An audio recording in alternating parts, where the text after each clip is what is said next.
जालन्यात रेल्वे राज्यमंत्री रावसाहेब दानवे यांनी सायकल सवारी केली। जालन्यात पत्रकारांकडून एक दिवस आधीच दर्पण दिनाच्या कार्यक्रमाचं आयोजन करण्यात आलं होतं। यावेळी पेपर वितरकाला दानवेंच्या हस्ते सायकल देण्यात आली, तेव्हा सायकल चालवण्याचा मोह दानवेंना आवरला नाही।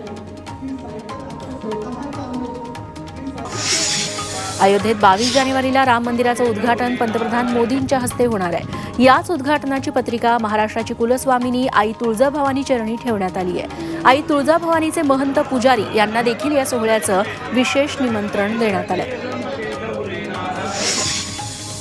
भाविकांनी 10 दिवसात साईबाबा चरणी 16 कोटींचं दान अर्पण केलंय।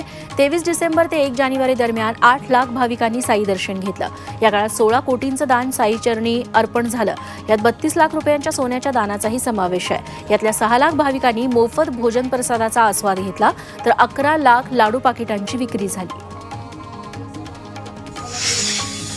चंद्रपुरात भरड धान्याची विश्वविक्रमी खिचडी करण्यात आली। मोदींनी यंदाचं वर्ष मिलेट्स वर्ष म्हणजेच भरड धान्याचं वर्ष म्हणून घोषित केलंय। त्यानंतर शेफ विष्णू मनोहर यांनी हा संकल्प केला होता। त्यानुसार चंद्रपुरात 4 तासात विश्वविक्रमी खिचडी बनवण्यात आली। चंद्रपूर शहरातील शाळांमध्ये मध्याह्न भोजन म्हणून ही खिचडी वाटण्यात आली।